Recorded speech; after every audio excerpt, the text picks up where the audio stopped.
We get a gift in week 4 of college football. The Auburn Tigers head out to Gaylord Family Oklahoma Memorial Stadium to play the Oklahoma Sooners. Now, yes, this is still hard for me to believe that this is an SEC conference game because Oklahoma still feels a little bit Big 12-ish to me, but this is an SEC game that matters a lot. And College Game Day should really be here because we got number 22 Auburn, 3-0, and you got number 11 Oklahoma sitting at 3-0 as well. And the market is favoring Oklahoma by 6.5 points right now. The over/under 49.5. We got to check this thing out. But first, I'm George Wrighster, former NFL player, former college football player, college football analyst over at the CW, and here on George Wrighster's College Football Podcast. So make sure that you like, subscribe, get notifications, and tell a friend about the show and continue to be one of us. Now, we are going to start where we always start. Coach versus coach. We got Brent Venables over there at Oklahoma versus Hugh Freeze over there at Auburn.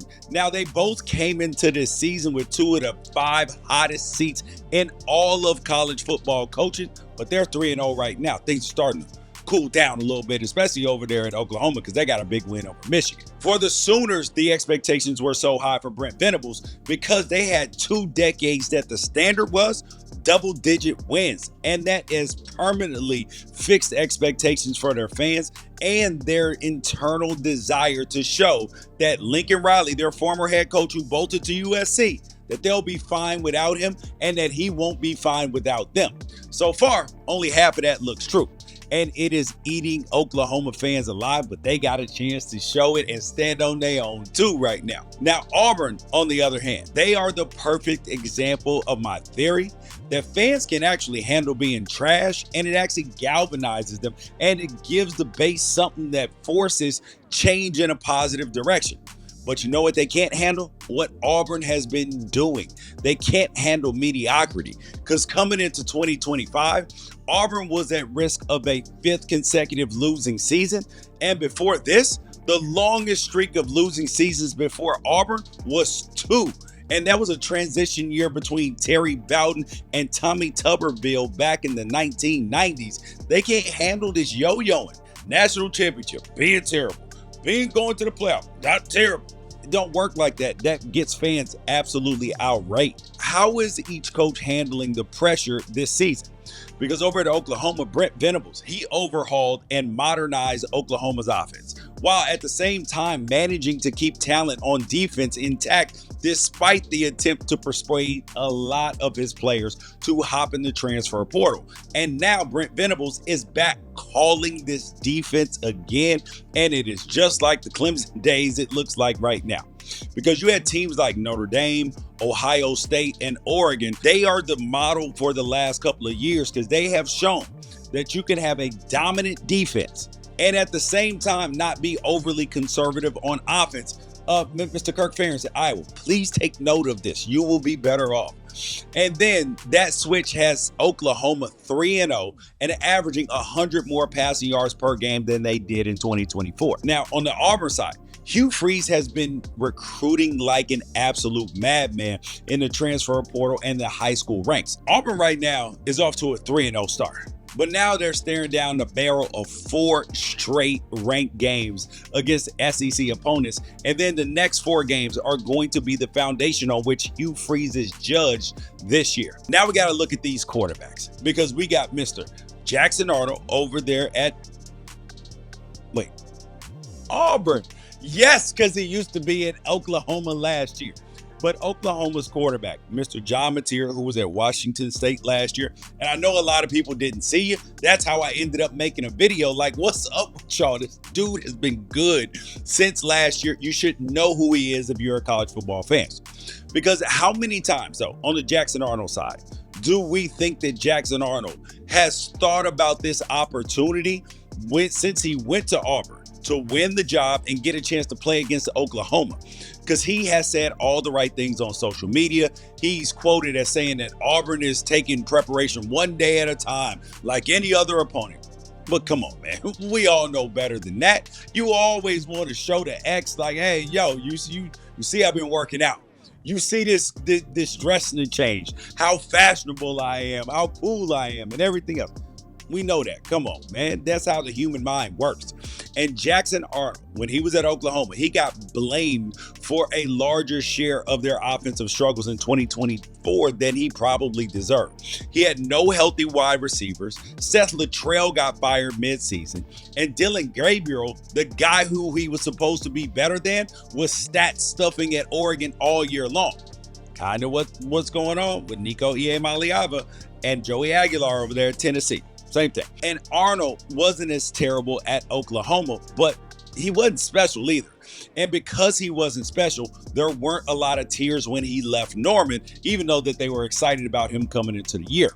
Now, at Auburn, though, Arnold threw 3 games, 501 passing yards, 4 touchdowns, no picks, and 192 rushing yards and 4 touchdowns. And last week against South Alabama, 142 pass yards, 2 rushing touchdowns, and he gives Hugh Freeze a true dual threat quarterback. What Oklahoma fans wanted to see from Arnold is exactly what they're getting out of their Washington State transfer, John Mateer.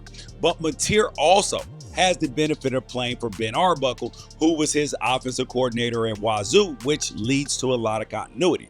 Because John Mateer, he sat behind last year's one of the best quarterbacks in college football, who was at Miami. He sat behind him when he was at Washington State. And Cam Ward was also the #1 pick. So he got a chance to see specialness in practice. And then last year, after the Cougs got left out of any major conference, Mateer went off for 4,400 yards of offense and 44 touchdowns. But it didn't feel like anybody but me and Ralph on the College Football Apostles even noticed. Because if they had, everybody wouldn't be surprised at how he looks now at Oklahoma. I mean, Mateer has turned the ball over once in each game, but outside of that, he's been electric. And he's a true dual threat that can throw from the pocket or on the run. His season stat line, we're talking about somewhere in the neighborhood of 944 passing yards, 5 touchdowns. And then against Temple, he had a 51-yard rushing touchdown as well. And against Michigan, he accounted for 3 touchdowns. The dude is a beast. So now let's take a little bit of a deeper dive into Oklahoma's offense versus Auburn's defense. Because Auburn showed that they can get to the quarterback against Baylor because they sacked Sawyer Robertson 4 times. And John Mateer obviously is clearly a different level of athlete than Robertson. And he only went down twice behind the line of scrimmage against Michigan. If you're Oklahoma, while you need a quarterback like Mateer to create offense off schedule against the most talented defenses, but you also don't want your quarterback running for their life every play. And if you watch Oklahoma's 42-3 win over Temple, Mateer didn't spend a lot of time comfortable in the pocket. And Oklahoma's offensive line, they absolutely need to step up, because if Temple kept Mateer on the run, then Auburn is going to be doing a lot of the same. But Auburn, they are vulnerable in the secondary. Oh, Lord have mercy. Because when they played Baylor, Robertson dimed Auburn up for 419 yards. And then last week, South Alabama's Bishop Davenport was able to hit some of his receivers in stride as well. Now, Auburn, against the run, they do a really good job.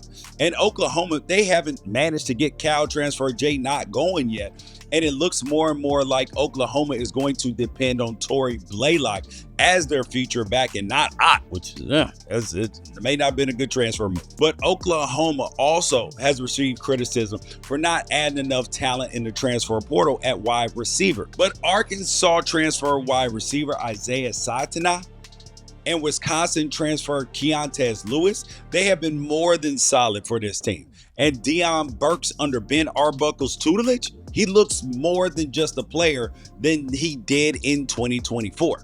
Now, this honestly is going to be a great test for Auburn's defensive backs and their linebackers. But the player that could make the biggest difference is defensive end Kieran Crawford, because he had 5 tackles for loss, 3 sacks, and a pick already this year. And if he can continue that level of production in SEC play, he might be a Chuck Bednarik Award winner. I mean, because that is high-level production. Let's look at Auburn's offense versus Oklahoma's defense. Hugh Freeze, Auburn's head coach, he made a lot of new, well, I guess semi-play caller too, because he made a lot of news when he pointed out their collaborative play calling system. Now, it hasn't been stress tested under SEC play and against the highest level of competition like they're going to see versus Oklahoma, but people made fun of it, including me, because it deserved it, and so did Lane Kiffin. Because to the untrained ears, use a Lincoln Riley term, it comes off as too many cooks in the kitchen, and we will see if that is actually true. The question is that what they're actually really doing, or did they just tell us this for job calling purposes, for salary purposes, with other people to do favors for their friends, kind of like Bill Belichick has done for his before? Because a lot of teams out there have multiple people involved in building and play calling an offense like SMU. But here's what I was able to find out. Derek Nix, he comes up with the game plan, and then he calls the play out to Jackson Arnold, typical offensive coordinator style. And then Hugh Freeze stamps the play as it comes in. What happens if the play comes in late? Never mind. But he can also veto it or change it if he sees something different. I mean, come on, man. Let the offensive coordinator cook. But then Freeze usually leaves first down alone, but is more likely to weigh in depending on the results of the first down call. But a lot of the first and second down calls also involve RPO concepts that leave decisions up to Jackson Arnold. He's reading the second level and making his own decisions. And if Auburn ends up in third and long, then that's when quarterback coach Kent Austin, that's when he might get a crack at calling some of these plays on the field, which are also routed through who? The head coach, Mr. Hugh Freeze. So it sounds like one person is really in charge, and that's Hugh Freeze, but the communication gap could get a little weird. You get it? You got it? Okay, good. Now that we got that settled, because it seems like that this is something that can work when it works, and it creates an opportunity for conflict when it doesn't, and who is to blame. But so far this season, Auburn has moved the ball well, and this is the biggest test with an Oklahoma defense that has 23 tackles for loss and 7 sacks in 3 games alone, because that's an average of 10 negative plays per game. And Oklahoma still hasn't even generated a turnover yet. So you know it is just a matter of time before that happens. Linebacker Samuel Omosigo, now he has been in a position to play a bunch of times. Now, he spent the last 2 years with Jackson Arnold as a teammate, and if I had to bet on somebody to generate a turnover, it'd probably be him. Now, if Auburn wins this game, it'll be because Jackson Arnold protects the ball and runs the RPO in a way that gives running back Jeremiah Cobb opportunities to get to the second level and keeps the team out of those third and longs where a third play caller then has to get involved.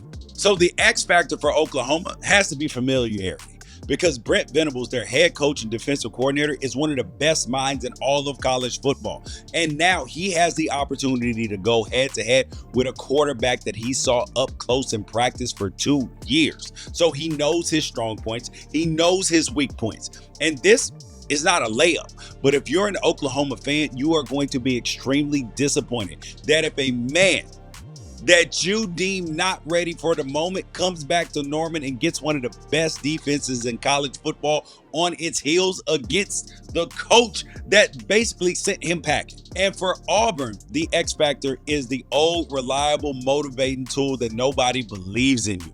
Oh, nobody believes in us. Oh, the world's against us. Look at where we're ranked. Oklahoma is favored by a touchdown in this game. And the quarterback that they weren't upset to see leave is in the building? Come on, man. If you're Auburn, you're 0-3 against Oklahoma all time. You were 0-3 against ranked SEC road teams in 2024, and you've been thumped in your first SEC game of the season the last 2 years. Now, you lost last year's game after having a 2-score fourth quarter lead, with Oklahoma having to start Michael Hawkins Jr. at quarterback. Now, the only people crazy enough to be in Auburn's corner for this game are the Tigers themselves. It is truly them against the world. You know who else is against them too with that 6.5? It is me. I am going to take the Oklahoma Sooners to win this football game. Now, sentiment won't be down against Hugh Freeze, but a touchdown is all I need. I'm George Wrighster. This is George Wrighster's College Football Podcast. Make sure that you like, subscribe, get notifications, and tell a friend about the show, and be one of us.